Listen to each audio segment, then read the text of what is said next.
Okay, so it's Wednesday morning, sorry it's not, it's Thursday morning, the final day of September, 30th September, and as you can see, the rain, mist has all come down to join us again.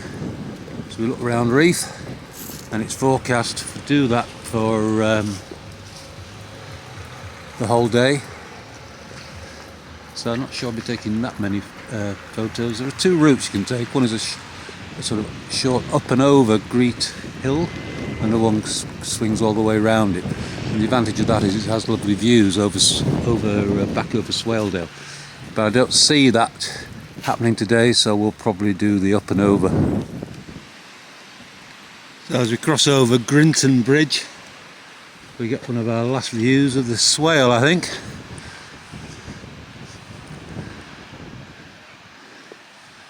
And yeah, pretty murky up there.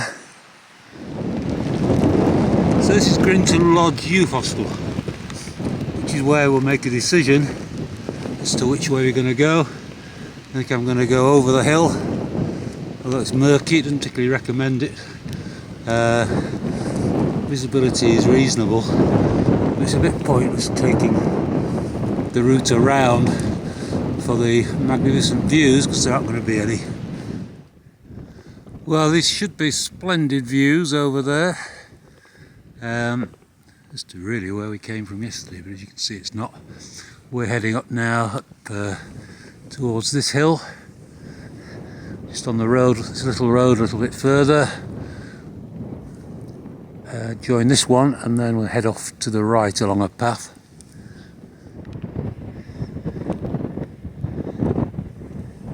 Now this is quite a nice viewpoint. In actual fact, it looks, I don't know where it's coming from, but it almost looks as though some sun is shining down in Swaledale over there. And those hills are where we came up yesterday, before dropping down in a reef, which will be over there somewhere in the dip. And probably on a clear day, you'd be able to see even as far over to where we started at Keld. Started yesterday's walk in Keld. But if we swing round, again the clouds have just lifted enough, I think. Yeah, you can just make out, hopefully there, what is the other side, and that's Wensleydale again. And indeed, as we come over the top, see filthy black clouds ahead of us, but down in Wensleydale you can it looks like some sun there, goodness knows where it's coming from, off the side of these black clouds, no doubt. Hopefully they blow over us. I did say we might get better weather in the afternoon. Okay, I thought I'd just show you this. We just come over down to the bottom from the hill up where we just got the, what's it called? Yeah, the heights of Greet. And we just come down to the bottom and joined up with the usual path at a place called Dent's House, or Dent Houses. And this is actually, this is what it is. It's actually now, you can use it. Walkers are they're happy for walkers to use it. It's not locked. Some are locked, this one isn't. It's actually owned by the Bolton estate. So it has no electricity, but it's got a toilet in there. It's got a fire with a supply of wood and kindling, so if it's a cold night and you're taking shelter, you can actually sleep on one of these benches and light a fire. And this is the view out of the window. But we're not staying here. We're continuing on and back up another hill now and heading towards Castle Bolton. Well, it's starting to rain again as we come up this other hill. That's the hill we came down over there. But this is one of the beauties of walking in these places. So I'm Smelting Kiln up there by the look of it. Lead. One of the beauties of walking these places is literally there is not a soul to be seen for, well, a mile that way, and certainly up ahead Even the grouse and sheep seem to have gone quiet for the moment.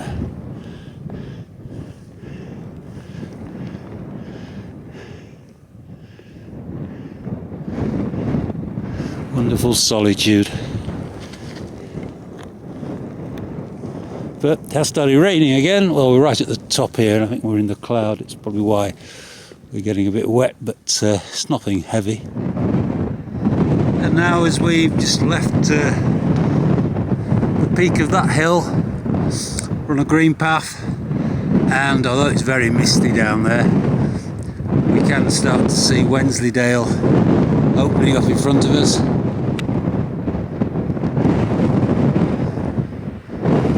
Quite bright in the bottom, but it's certainly not up here. There's a lot of cloud over there. Start dropping down now, I believe, to Castle Bolton. Well, as we head lower down, it's starting to brighten up from the first time I've taken my hood off. You can see it's getting a little bit brighter now. We're not too far from Castle Bolton. It's probably over those trees and whatever. It should start to come into view. We've been going about 3 hours now, and we've done 10.5 kilometres. This will be the shortest day for sure. Though we've been wrong, we've still a fair way to go yet to Aysgarth and then back up to Carperby. Nice green path though. I say path, I mean a lot of these footpaths, public footpaths, are actually labelled as public bridleways. And in fact, on this particular one, there's plenty of signs of horses using it. In the old days, originally, of course, it was for travellers literally taking wares to markets and things. Everything was done on horseback. Today, it's the leisure riders, but they're still existing, all these bridleways. And nice to see. Well, there's very little to Castle Bolton village. You literally come out of this path and here you are. And there's the castle in front of you. Obviously, again, must be linked to the Bolton family. Not badly preserved for a castle, I have to say. You can go in it and look around it. You have to pay a fee, but to be honest, I think you've got the best view of it here. I'm not really into looking around ruined walls. So we'll continue. Well, we are following what it says is a muddy path between hedges. It's not particularly muddy, considering the rain there's been. There's plenty of stones being laid in it. What it did say was interesting. This sign along here, first time, was a footpath pointing towards Asgard Falls, which it says is in 2 miles. It's about 3.5 kilometres. So we're getting there. Right, well in actual fact there's splitting the paths here. You can go straight up along the wall to Carperby, which is where the car's parked, or I can head over the field this way to Aysgarth. Now I did come down and look at Aysgarth Falls on the Sunday night before I started the walk, but I'm going to go see them again. We've had quite a bit of rain, there might be a bit more water around, so coming over them, so we'll go have a look. And then from there I'll head back up through the fields to Carperby. The walk's ending at that point really, just it finishes literally in the village of Aysgarth, where but you're just from the falls walking along the road into the village, and that's the end. So I'll head up for the hills, the hill above the falls, back into Carperby from another direction. You make that out just in the distance. That again is a view of Castle Bolton.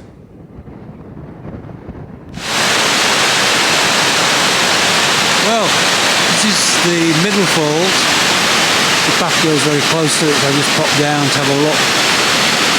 And yeah, you can see the effect of the rain we've had the last few days. A lot more water coming down.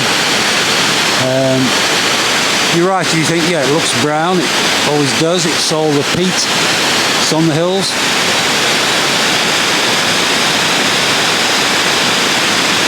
Yeah, nice to see it in a bit more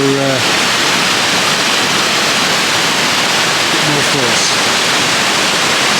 Now we'll carry on up, go onto the road and take a look at the upper falls from the road.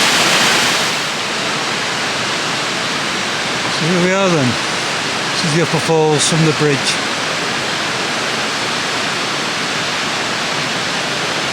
Really quite stunning.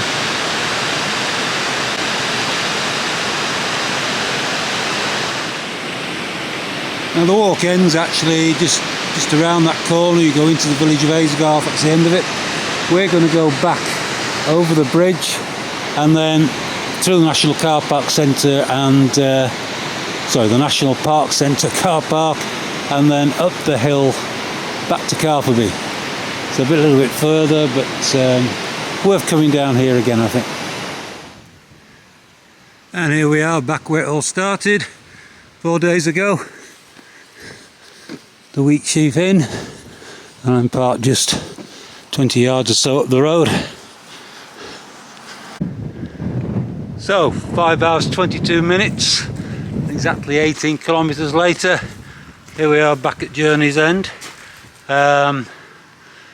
Yeah, I think taking that route over the top cut about 3 kilometres off, doing that steep climb over the top, but don't regret doing that. So let's just hope the car starts, because the key did get a bit wet on that first day.